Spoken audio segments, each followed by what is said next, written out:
Assalamualaikum warahmatullahi wabarakatuh. Alhamdulillahirabbil alamin wa bihi nasta'in ala umuri dunya waddin. Shalatu wassalamu ala asyrofil anbiya'i wal mursalin sayyidina Muhammadin wa ala alihi washabihi ajmain. Amma ba'du. Perkenalkan, nama saya Wahid Fathur Rahman. Saya dari program studi S1 Psikologi. Dan saya di sini sebagai kader IMM PK IMM Rasa Soleh. Jadi saya akan membuatkan sebuah video dalam memenuhi follow up di adegan ketiga materi tentang ke-IMM-an ini, dikarenakan wabah pandemi COVID-19 ini. Jadi kami tidak dibolehkan untuk bertatap muka.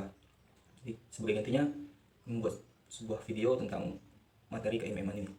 Jadi materi ke-IMM ini ada berisi ada tiga. Yang pertama yaitu ideologi IMM, yang kedua mahasiswa dan transformasi sosial, yang ketiga gerakan IMM dalam politik kampus. Oke, memasuki materi yang pertama yaitu ideologi IMM. IMM merupakan Ikatan Mahasiswa Muhammadiyah, merupakan sebuah organisasi otonom yang berada di bawah naungan Muhammadiyah. Jadi IMM ini bergerak dalam tiga bidang, yaitu bidang keagamaan, kemahasiswaan, dan bidang kemasyarakatan. IMM sama dengan organisasi lain, sama-sama mempunyai tujuan untuk kedepannya. Apa yang perlu dilakukan dalam IMM tersebut? Nanti IMM ini memiliki tujuan, yaitu mengusahakan terbentuknya akademisi Islam yang berakhlak mulia dalam rangka mencapai tujuan Muhammadiyah. Apa itu tujuan Muhammadiyah? Nanti kita akan bahas. Jadi kita akan bahas tentang tujuan IMM ini, mengusahakan terbentuknya akademisi Islam. Jadi IMM ini berusaha, organisasi yang mengusahakan mencari orang dan membentuknya agar menjadi seorang akademisi Islam. Siapa akademisi Islam itu? Ya kita. Kita sebagai mahasiswa merupakan akademisi Islam. Bukan hanya akademisi Islam yang berilmu saja, tetapi dengan yang berakhlak mulia. Akhlak mulia karena kenapa berakhlak mulia? Karena Rasulullah turun ke bumi, diciptakan di bumi sebagai penyempurna akhlak.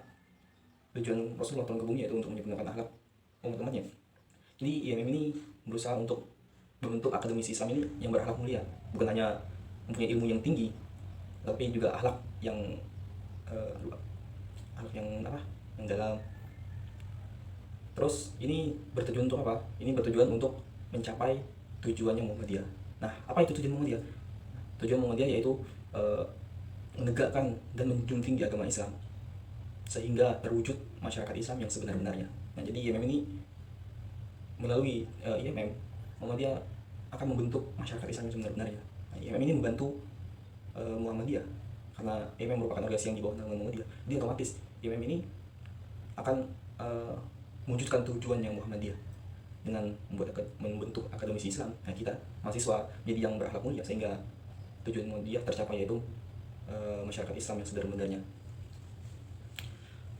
Terus lanjut, di dalam IMM ini terdapat 3 kompetensi dasar, yaitu religiusitas, intelektualitas, dan humanitas. Religiusitas merupakan keagamaan. Jadi kompetensi dasar Muhammadiyah yaitu yang pertama yaitu keagamaan, agama, religius, keimanan. Yang kedua yaitu intelektual. Intelektual berarti pemikiran, mempunyai pemikiran yang luas, yang tinggi. Dan ketiga yaitu humanitas, yaitu memanusiakan manusia atau bermasyarakat. Nah, ini tri kompetensi dasar yang ini berkaitan dengan trilogi IMM. Berkesimpulan, trilogi IMM ada 3, yaitu keagamaan, kemahasiswaan, dan kemasyarakatan. Kita akan bahas satu-satu. Keagamaan. Keagamaan merupakan agama. Agama kita apa? Kita berada di dalam Muhammadiyah, dan Muhammadiyah merupakan Islam. Otomatis agama kita merupakan agama Islam.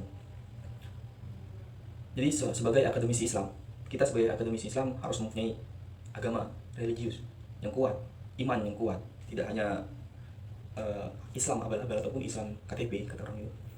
Jadi kita harus mempunyai iman yang kuat, mempelajari tentang agama, ilmu agama yang luas, sehingga kita bisa menyampaikan agama Islam dengan masyarakat luas di dunia ini, sehingga kita bisa mewujudkan tujuannya Muhammadiyah. Terus yang kedua yaitu kemahasiswaan. Mahasiswa ditandai dengan tingkat menuntut ilmu yang tinggi. Setelah pelajar, maka mahasiswa. Jadi otomatis mahasiswa ini mempunyai intelektualnya yang tinggi, ditandai dengan intelektual yang tinggi, pemikiran yang luas, yang radikal, ilmu yang mendalam. Jadi kita sebagai mahasiswa harus memiliki ilmu, bukan hanya ilmu agama saja, tetapi mempelajari ilmu-ilmu sosial, ilmu hukum, dan ilmu lain sebagainya. Agar apa? Agar kita bisa tidak hanya dalam dalam keagamaan saja, tetapi dalam sosial juga, tetap dalam ilmu-ilmu ekonomi, dalam ilmu hukum juga kita bisa berkesimpungan. Jadi kita tidak hanya mempunyai ilmu agama saja, ilmu-ilmu dunia kita juga harus mempunyai, harus menguasai dan diasah agar mempunyai ilmu yang tinggi, yang meluas, sehingga kita bisa menyampaikannya kepada masyarakat. Dan terus yang ketiga yaitu kemasyarakatan. Nah, dari ilmu keagamaan dan ilmu ke duniawi, kita bisa menyampaikannya ke masyarakat, mengamalkannya. Jadi masyarakat ini tadi dengan sosial, tidak hanya mempunyai tidak hanya ilmu itu tidak hanya untuk diri kita sendiri, tapi juga untuk masyarakat. Jadi kita harus menyampaikannya, mengamalkannya kepada masyarakat luas, memberitahukan kepada masyarakat, kepada lingkungan kita terkait ilmu yang kita dapat, kita amalkan. Karena ilmu yang sebaik-baik ilmu itu adalah ilmu yang diamalkan, agar ilmu itu tetap melekat di kita dan bisa terus kita ingat. Jadi harus kita amalkan juga.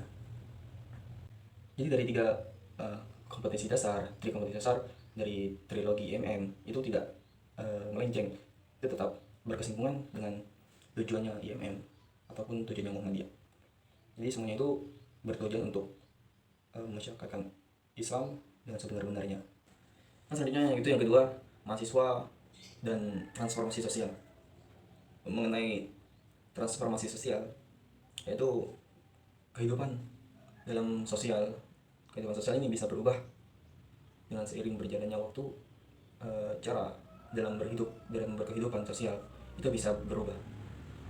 Maka dari itu kita sebagai mahasiswa dari IMM, karena IMM ini merupakan ikatannya mahasiswa Muhammadiyah, kita harus ikut andil, kita ikut mengarahkan perubahan transformasi sosial ini ke arah yang lebih baik, ke jalan yang benar. Nah, apabila transformasi sosial ini mengarah yang lebih jalan yang melenceng ataupun jalan yang buruk, tidak mensejahterakan rakyat, maka kita sebagai mahasiswa ikut menegakkan jalan yang benar, mengubah transformasi sosial ini ke arah yang lebih baik. Karena kita sebagai mahasiswa tidak hanya berada di dalam lingkungan kampus saja, tapi kita juga harus ikut andil dalam kehidupan sosial, dalam kehidupan masyarakat sekitar. Lanjut, yang terakhir yaitu gerakan IMM dengan politik kampus. Mengenai politik kampus, jadi dalam mahasiswa juga kita mempelajari tentang politik, tidak hanya stop di dalam mempelajari tentang apabila kita ilmu pelajaran kita masing-masing. Seperti kita mengambil program studi akuntansi, kita tidak hanya mempelajari tentang akuntansi saja. Kita mengambil ilmu psikologi, tidak hanya stop di mempelajari ilmu psikologi saja, tapi kita juga sebagai mahasiswa mempelajari tentang politik, karena kita sebagai penerus bangsa. Nah, jadi kita harus bisa menguasai tentang politik agar kita tidak dibodohi dengan aturan-aturan dari pemerintah juga. Nah, maka dari itu dalam kampus juga terdapat politik-politik kecil untuk kita belajar menghadapi politik-politik di luar sana. Seperti politik dalam kampus ini seperti PM ataupun DPM atau lain sebagainya. Nah, jadi gerakan IMM dalam politik kampus ini juga diharuskan harus ikut andil juga dalam politik kampus, karena kita IMM merupakan mahasiswa, maka kita juga harus ikut dalam politik kampus ini. Kita harus ikut andil juga, masuk dalam politik kampus. Apabila suatu politik itu tidak mensejahterakan mahasiswa, maka kita juga bisa memproteskan peraturan tersebut, ataupun kita bisa ikut menyelesaikan permasalahan dalam kampus itu, karena kita merupakan mahasiswa juga.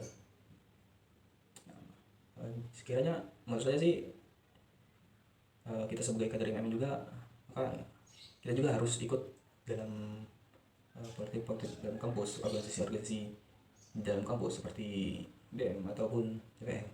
Kita juga bisa boleh, karena tidak ada yang melarang untuk kita organisasi selain dari IMM juga, dengan untuk memperluas ilmu pengetahuan kita tentang politik. Kita juga harus ikut dalam politik kampus. Mungkin itu saja yang dapat saya sampaikan, kurang lebihnya mohon maaf ya, karena ini sedikit yang dapat saya sampaikan, dan juga banyak yang mungkin kata-kata yang salah ataupun penyebutan dari saya yang terbata-bata, karena dalam kondisi ini ya kuliah daring ini ya, terutama ya, jadi banyak tugas yang lain, jadi kita juga ingin menyelesaikan tugas-tugas dari kampus.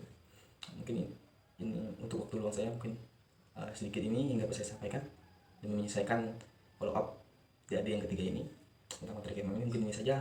Maaf apabila terdapat kesalahan kata atau penyebutan. Kepada Allah saya mohon ampun. Bila taufiq wal hidayah. Wassalamualaikum warahmatullahi wabarakatuh. Terima kasih.